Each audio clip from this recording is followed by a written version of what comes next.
What we're going to understand is in trading that can work against us. Going back to the fear and greed, they can be our worst enemies in trading, because we need to make sure that, well, best to describe this, but we're conditioned to not want to lose. So you don't want to lose an argument, you don't want to lose a football match, you don't want to lose.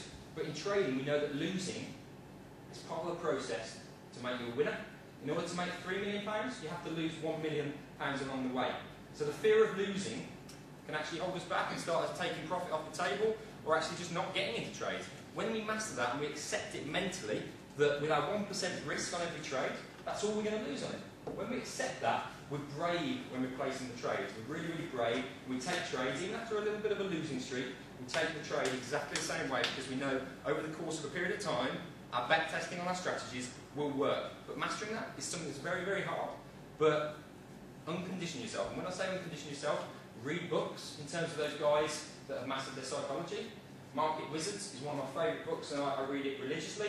In terms of these guys that are currently trading multi-billion-pound accounts, they've mastered their psychology. But you read about them, and in the early days, they blew their accounts. They struggled, they jumped into trades, they jumped out of trades. These are guys that are currently managing funds of millions of pounds. But they talk that the most important thing, the message they get across is all about the psychology. When they got that right, that was when their accounts started to grow. So there's Trading in the Zone, Market Wizards, and Way of the Turtle. They all up front talk about psychology. You start reading this and going, that's actually one of the most critical things in trading. Strategies work, it's having the mindset to follow them exactly. So unconditioning.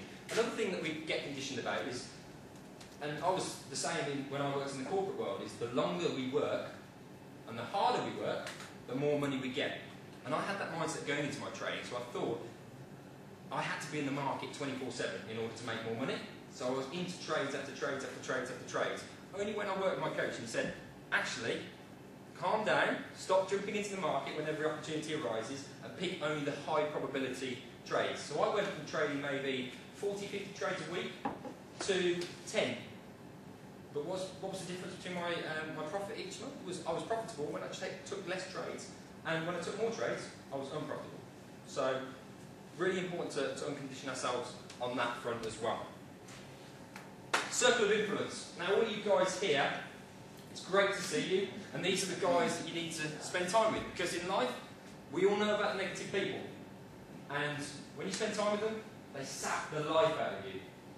They sap the life out of you, and they start contributing to your mental state, in terms of they start making you think, oh, this isn't going to work, I'm going to blow my account, blah, blah, blah, blah, blah, blah. So all I'm suggesting here is that we choose our friends carefully. We can't, unfortunately, choose our family, but if they're negative about trading, we don't talk to them about it. Simple as.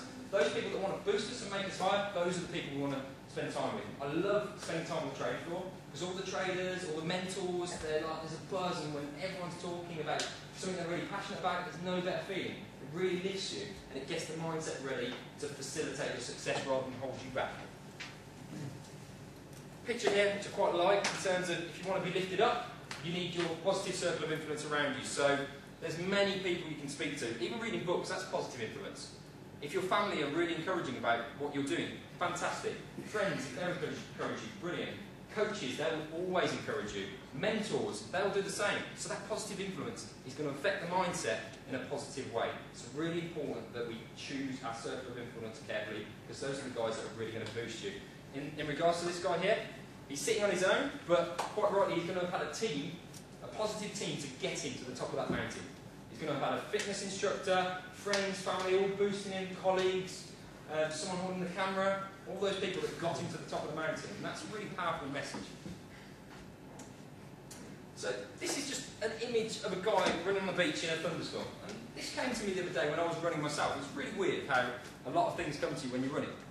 But it came to me in terms of the 80-20 rule. I don't know if anyone's heard of Pareto, in terms of in life, such as salesmen, 20% of the salesmen of a business contribute 80% of the sales, 20% of the developed countries contribute 80% of the world's wealth.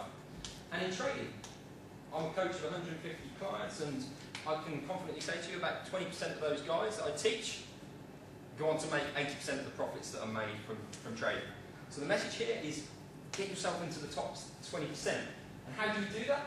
The illustration I use is when I went running myself the other day, it was chucking it down. I got home, it was nice and warm, and I wanted to have a cookie and a cup of tea, but I thought, no, important that I get fit because I'm a keen footballer and I want to give myself the edge when I play football. And I know that if I go out and I run and I make my own fitness greater than that of my opponent, it will give me the edge. So I went out running and it was chucking it down. It was only a bit of rain. It wasn't hard, but it was a little bit tougher than normal. And I saw 20% of the runners out. Had the sun been out, it would have been a little bit warmer. 80% would have been out, or 100% would have been out.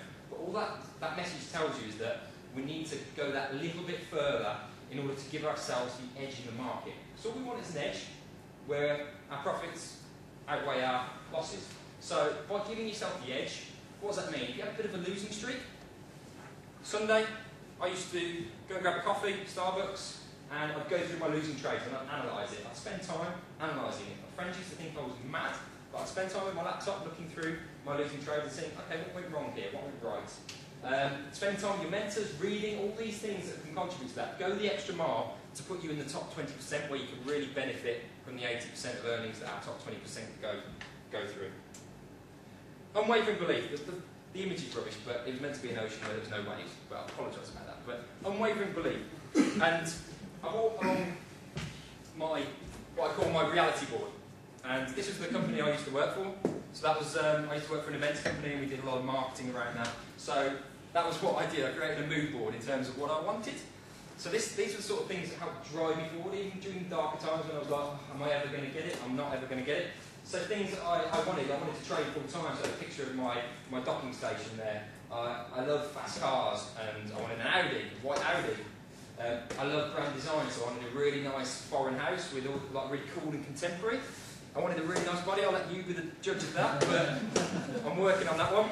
And then I wanted a pad overlooking the Thames in London. I'm formerly from Birmingham. I hope you can't detect the tone, but I wanted a house overlooking the Thames. I haven't quite got that, but I'm living in London now. I'm working in London. As a young man, that's absolutely fantastic. It's one of my dreams brought into reality. So these things, when they start becoming reality, that's when things become really interesting. But was this what really motivated me? What really gave me the unwavering desire? It wasn't. You need something more meaningful than that. And what was meaningful for me and what got me up early in the morning and late to bed at night was all the doubters in my life. I went through those 2 years with a lot of people going, look what the bankers have done to the economy. Trading, you'll lose all your money, you'll do this, you'll do that. All the people doubting me, Tom, have you got the ability to do it? You've got no economical background. What are you doing this for?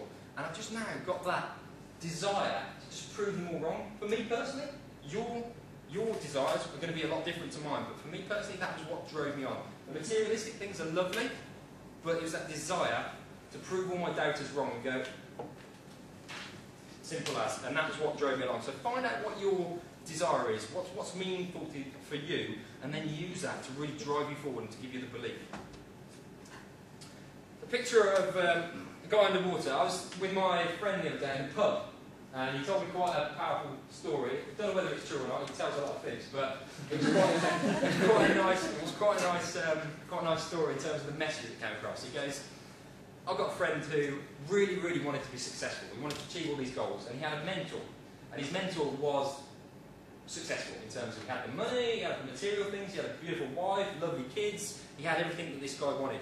And he said, I want you to make me like you, because I want the similar things. And he goes, okay, that's fine, don't mind that, but there's one message I want to tell you. Tomorrow, 4 AM, meet me at the beach. He goes, what? I don't want to go for a swim, I want to learn how to be like you. He's going, no, this is the message you've got to work, you've got to know first and foremost before I teach you all these wonderful things. He goes, okay, fine. So 4 o'clock, he's there at the beach, he goes, okay, I'm going to walk out into the water. Walk out into the water, get to about chest height, and he goes, right, okay, come here. The mentor gets his head, dunks him underwater. Leaves him there for a few seconds, pulls him up, and goes, how are you feeling? He's like, what are you doing, you weirdo? What are you doing? And he's like, dunks him again, a few more seconds, and he pulls him back up, and he goes, how are you feeling now? He's like, I've got, dunks him again. 30 more seconds, pulls him back up, and goes, how are you feeling now? And by this time, this guy cannot breathe at all. So they walk back to the beach, lets him recover, and goes, what the hell are you doing? You're a weirdo. You're not a mentor, you're a weirdo. He goes, no. When you want success, as much as you needed oxygen just then, that's when you'll become successful. And that's what I'm talking about in terms of the belief.